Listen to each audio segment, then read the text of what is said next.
But yes, I want to extend my warm welcome to all of you who joined us to save Israeli democracy, demonstrating for the first time. Thank you.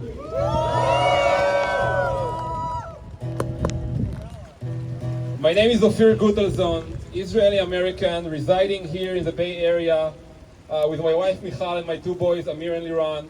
In addition to my professional life, I've also became a chief democracy officer, like tens of thousands of Israelis, lead with other unacceptable globally and in San Francisco. In these moments, when you are home, at work, in your synagogue, or getting your latte at Starbucks, the government in Israel is executing an aggressive, violent, illegal judicial coup. We boo! You may not see tanks on the streets, but at this moment, a bulldozer, quote unquote, as they say, of the ultra-right-wing government is rolling right over the Israeli court, over democracy and the entire state of Israel. And we are here because democracy in Israel is at risk. Democratia! Democratia! Democratia! Democratia! Democratia! Democratia! Israel does not have a constitution, but it has a declaration of independence. And this is a document that defines the foundational values of the state.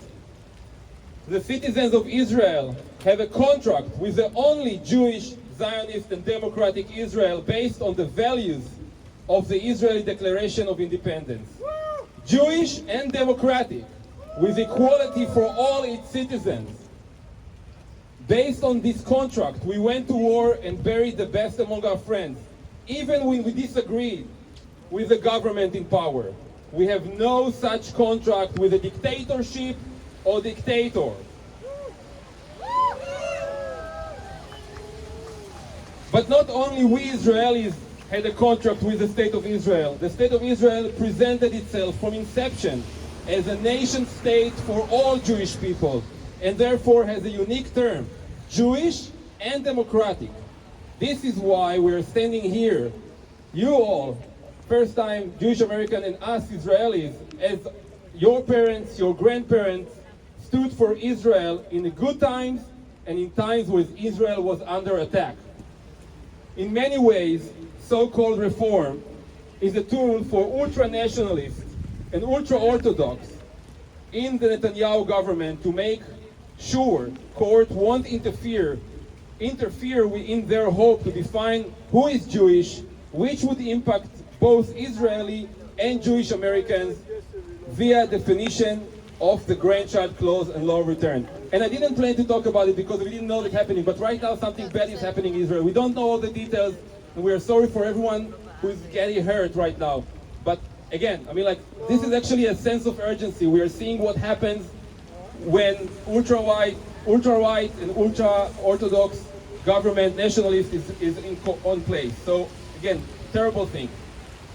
On Friday, Minister Netanyahu told ministers that he would like, and I quote, to give them a fist with which to strike the demonstrators, while referred as a rhetorical boo. Yes. While rhetorical fast, the violent imagery was clear. The goal was to demonize the protest as an anarchist.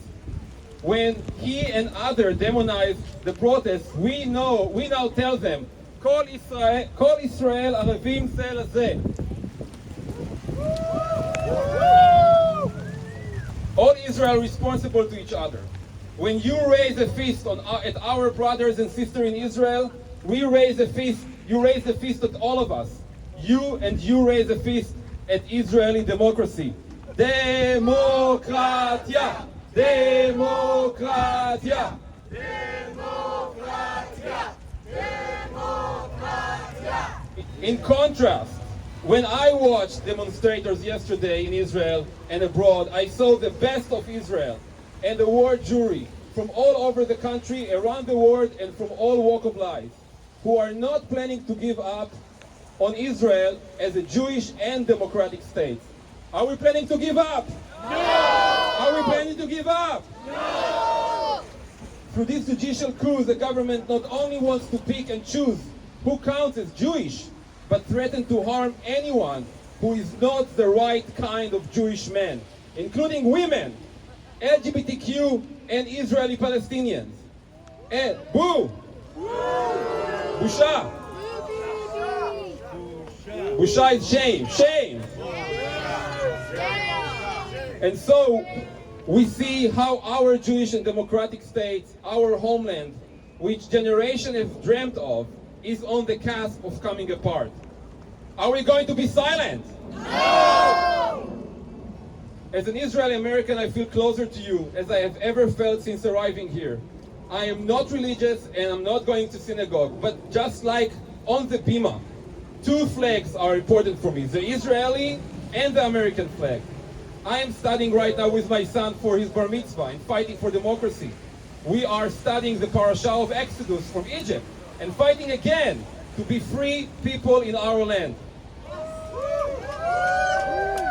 The government is planning a legislative blitz to pass the dictatorial laws in the coming weeks. That means that there is no much time left, and we are seeing it tonight happening actually in live. So now it's the time to speak up and take a stand. As Dante said, the hottest place in hell is reserved for those who in time of moral crisis preserve their neutrality. We Israeli and Jewish Americans can fight this war together. We can all speak out, we can come all demonstrate, we can all write to our representative, we can all flood social media. It won't be easy, but we will win. Thank you. Thank you so much for coming. Demokratia.